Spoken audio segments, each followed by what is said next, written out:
तो हम पढ़ रहे थे मेवाड़ राजवंश, और कल वाले क्लास में हमने महाराणा कुंभा के बारे में पढ़ा था। और कल वाले क्लास में हमने महाराणा कुंभा के बारे में क्या क्या पढ़ा था, तो हमने महाराणा कुंभा की उपाधियाँ देखी थी, यानी टाइटल्स देखे थे। उसके बाद हमने क्या पढ़ा था, हमने महाराणा कुंभा की साहित्यिक रचनाएं देखी थी, जिसमें हमने महाराणा कुंभा द्वारा रचित कुछ पुस्तकें, कुछ टीकाएँ, कुछ नाटक देखे थे। और लास्ट में हमने महाराणा कुंभा के जो कोर्ट स्कॉलर हैं, दरबारी विद्वान हैं, उनके बारे में पढ़ा था। आज हम क्या पढ़ेंगे, महाराणा कुंभा की सांस्कृतिक उपलब्धियाँ, कल्चरल अचीवमेंट्स। ठीक है, तो कल्चरल अचीवमेंट्स के बारे में हम क्या क्या पढ़ेंगे, जैसे कुंभा द्वारा निर्मित जितने भी दुर्ग हैं उनके बारे में पढ़ेंगे, कुंभा द्वारा निर्मित मंदिरों के बारे में पढ़ेंगे, कुंभा की संतानों के बारे में पढ़ेंगे, ये अलग से हैं, कुंभा की मृत्यु पढ़ेंगे। ठीक है, और आज हम कुंभा को जो है पूरा कर देंगे, यानी चैप्टर है इसको कंप्लीट कर देंगे।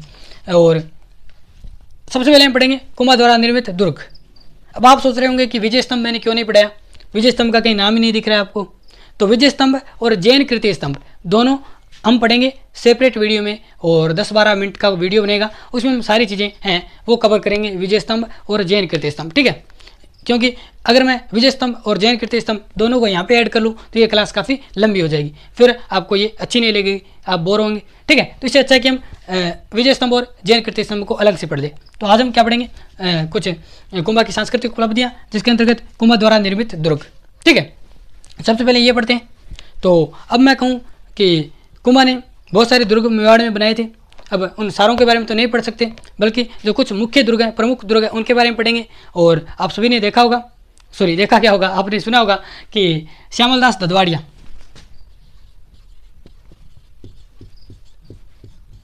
श्यामलदास ददवाड़िया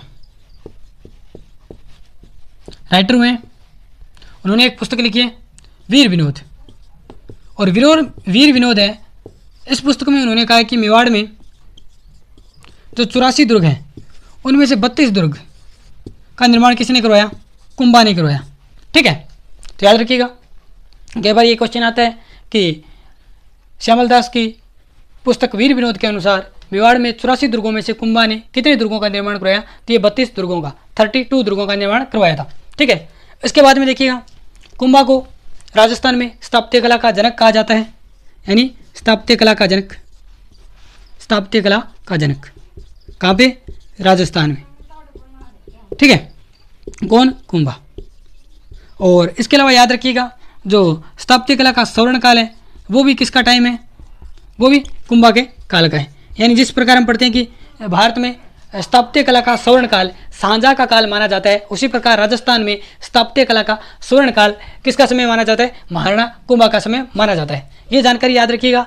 अब हम पढ़ते हैं कुंभा द्वारा निर्मित जो प्रमुख दुर्ग हैं उनके बारे में। सबसे पहले हम बात करेंगे कुंभलगढ़ दुर्ग के बारे में। कौन से दुर्ग के बारे में, कुंभलगढ़ दुर्ग के बारे में।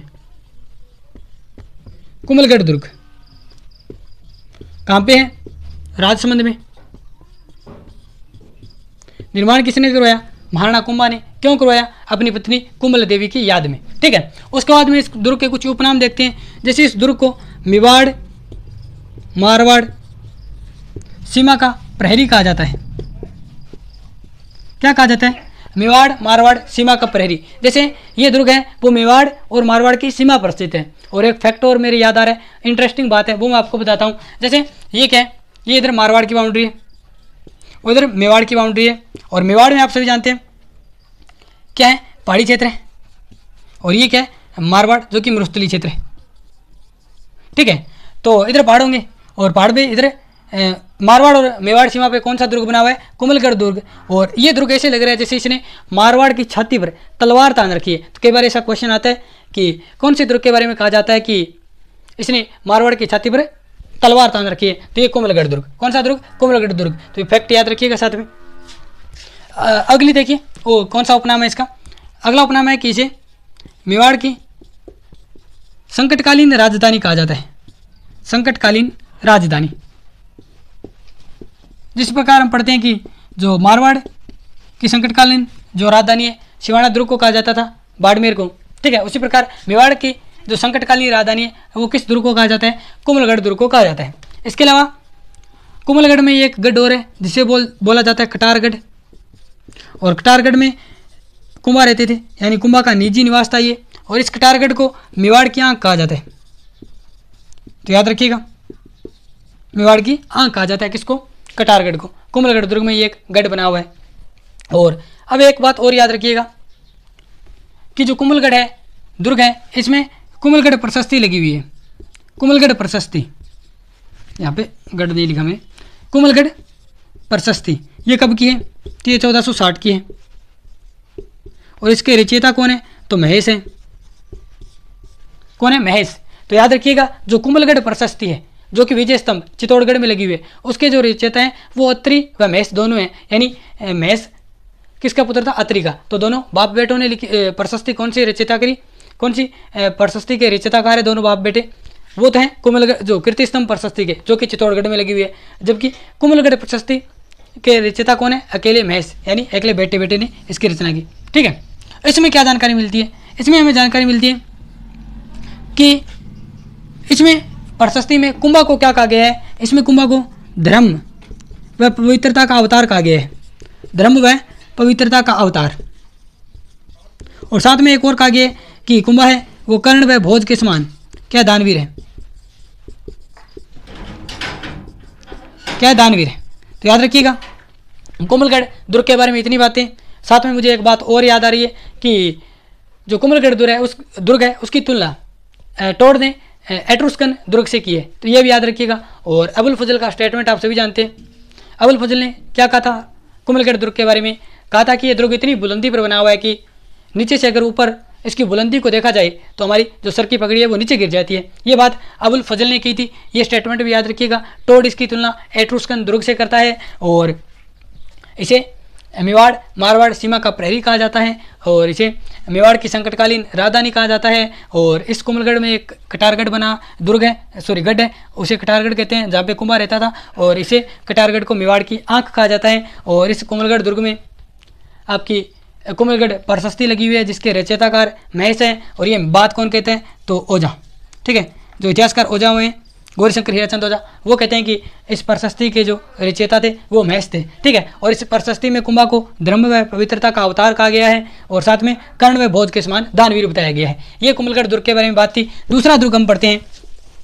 दूसरा दुर्ग कौन सा आता है?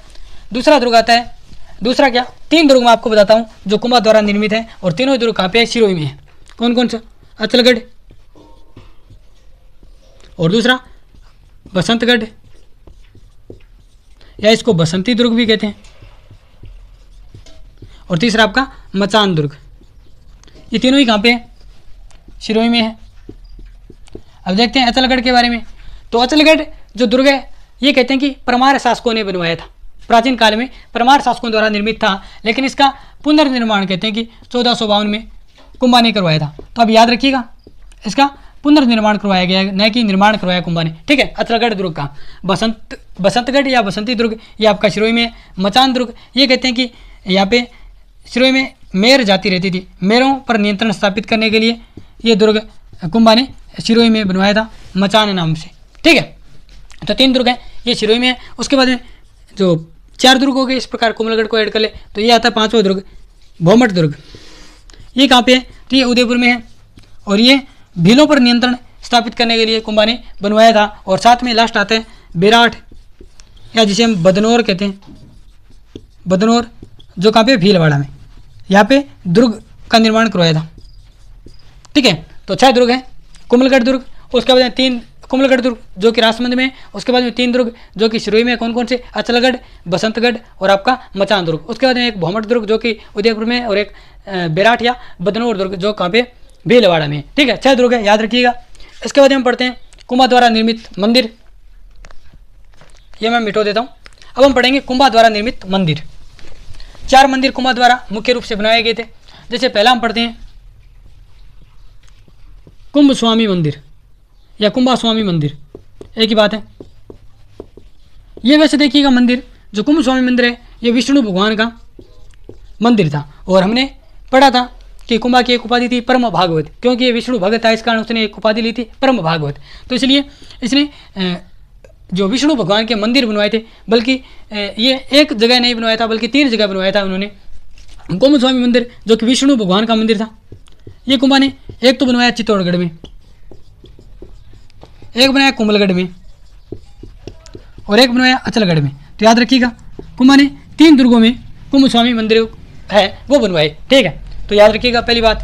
दूसरा मंदिर कौन सा है, तो दूसरा मंदिर हम पढ़ते हैं कि जो रणकपुर के जो जैन मंदिर है, पाली वाले रणकपुर के मंदिर, जो कहाँ पे, पाली में। तो ये रणकपुर वाले मंदिर हैं। ये कहते हैं कि एक जैन व्यापारी था, उसने कुंभा के समय बनवाया था। उसका नाम था धारणक शाह, यानी जैन व्यापारी धारणक शाह। उसने क्या बनवाया था, रणकपुर वाले जैन मंदिर बनवाए थे। और इसमें जो वास्तुकार था वो था देपाक, वास्तुकार देपाक। और जो कोमलगढ़ दुर्ग था उसका वास्तुकार मैंने आपको नहीं बताया, मंडन। ठीक है, और मंडन के बारे में कल वाली वीडियो में मैंने बहुत सारी बातें पढ़ी थी। तो याद रखिएगा, जो रणकपुर वाले जैन मंदिर है उनमें प्रमुख जो मंदिर है वो चौमुखा जैन मंदिर है। कौन सा मंदिर है, चौमुखा जैन मंदिर। ये इन जो रणकपुर वाले मंदिरों में प्रसिद्ध है और इसका वास्तुकार था देपाक। ठीक है, और ये जैन मंदिर जो किसने बनवाए थे, तो जैन व्यापारी धारणक शाह ने बनवाए थे कुंभा के समय। ठीक है, और चौमुखा जैन मंदिर है, इसमें कहते हैं कि 1444 स्तंभ है, यानी ये 1444 स्तंभ है इसमें। किस दुर्ग में, सॉरी किस मंदिर में, चौमुखा जैन मंदिर में 1444 क्या है, स्तंभ है, जिस कारण इस मंदिर को स्तंभों का अजायब घर कहा जाता है, अजायब घर। तो याद रखिएगा, यानी रणकपुर जैन मंदिर है पाली वाले, उनका जो निर्माणकर्ता कौन है, जैन व्यापारी धारणक शाह, कुंभा के समय वास्तुकार देपाक। और इन जो मंदिरों में से सबसे प्रमुख मंदिर है चौमुखा जैन मंदिर, जो कि आदिनाथ, जो कि हम पढ़ते हैं बौद्ध धर्म, उसमें जो पहले जो हम पढ़ते हैं कि जैन धर्म में जो पहले तीर्थकर हुए हैं वो है आदिनाथ। तो ये आदिनाथ को समर्पित मंदिर है चौमुखा जैन मंदिर, जिसमें 1444 स्तंभ है, जिस कारण इसे स्तंभों का अजायब घर कहा जाता है। तो ये दो मंदिर तो याद रखिएगा, पहला कुंभ स्वामी मंदिर और रणकपुर वाली जो जैन मंदिर है। और इसके बाद हम पढ़ते हैं और मंदिर, जैसे उन्होंने बदनौर भीलवाड़ा में एक मंदिर का निर्माण कराया था। बदनौर भीलवाड़ा में मंदिर का निर्माण कराया था। यहाँ पे कुशाल माता का मंदिर का निर्माण कराया था, कुशाल माता। और ये मंदिर का निर्माण, इस मंदिर का निर्माण क्यों करवाया था, तो मैंने आपको जब कुंभा के जितने भी युद्ध अभियान पढ़ाए थे उसमें आपको मैंने बताया था कि बदनौर का युद्ध होता है 1457 में, और उसमें महाराणा कुंभा मालवा और गुजरात की संयुक्त सेना को पराजित करते हैं बदनौर भीलवाड़ा के युद्ध में। और इसी विजय के उपलक्ष्य में वो कुंभ है वो बदनौर भीलवाड़ा में कुशाल माता का मंदिर का निर्माण करते हैं। तो तीसरा मंदिर ये, और चौथा मंदिर हम पढ़ते हैं श्रृंगार चौरी मंदिर। ये वास्तव में मंदिर नहीं था, बल्कि ये कुंभा की पुत्री रमाबाई की जो विवाह हुआ था उस समय की ये चौरी थी। और रमाबाई का विवाह किसके साथ हुआ था, तो मंडलिक के साथ। तो दोनों के विवाह की चौरी थी। और इस चौरी पर बाद में वेलका भंडारी, जो कि जो आपका चित्तौड़ दुर्ग है उसके कोषाध्यक्ष थे, यानी रुपया वगैरह जो इनके पास ही सिस्टम था, चित्तौड़ दुर्ग के जो कोषाध्यक्ष, तो कोषाध्यक्ष थे कौन, वेलका भंडारी। उन्होंने जो कुंभा की पुत्री रमाबाई और मंडलिक के विवाह की जो जो चौरी थी उस पर एक मंदिर बनवा दिया, और इस मंदिर का नाम दिया उन्होंने शांतिनाथ जैन मंदिर। इसको हम श्रृंगार चौरी मंदिर भी कहते हैं, और शांतिनाथ बाद में यहाँ पे शांतिनाथ जैन मंदिर और शांतिनाथ जैन मंदिर। और शांतिनाथ आप सभी जानते हैं, नहीं जानते तो मैं बता देता हूँ कि ये जो जैन धर्म है उनमें 16वें तीर्थकर हुए हैं, 16वें तीर्थकर, यानी मुख्य रूप से 24 जो तीर्थकर हुए हैं किस धर्म में, जैन धर्म में। तो यहाँ पे ये 16वें जो तीर्थकर हैं शांतिनाथ, उनको ये समर्पित मंदिर है। किसने निर्माण करवाया, तो वेलका भंडारी कौन थे, जो चित्तौड़ दुर्ग थे उसके कोषाध्यक्ष थे। ठीक है, ये सारे मंदिर कुंभा के द्वारा निर्मित, वैसे कह सकते हैं कि कुंभा के शासनकाल में ये निर्मित थे। तो याद रखिएगा 4 मंदिर हैं। उसके बाद हम पढ़ते हैं कुंभा की संतानें। ये श्रृंगार चौरी मंदिर याद रखिएगा, और कुंभ स्वामी मंदिर भी याद रखिएगा, क्योंकि ये कुंभा ने 3 स्थानों पे बनाए थे, चित्तौड़गढ़, कुंभलगढ़, अचलगढ़। ठीक है, अब हम देखते हैं कुंभा की संतानें। कुंभा के कुछ पुत्र थे, और एक पुत्री थी, हमने बात की थी रमाबाई। और रमाबाई का विवाह हुआ था, आप सभी जानते हैं, मंडलिक से, अभी हमने बात कर ली थी।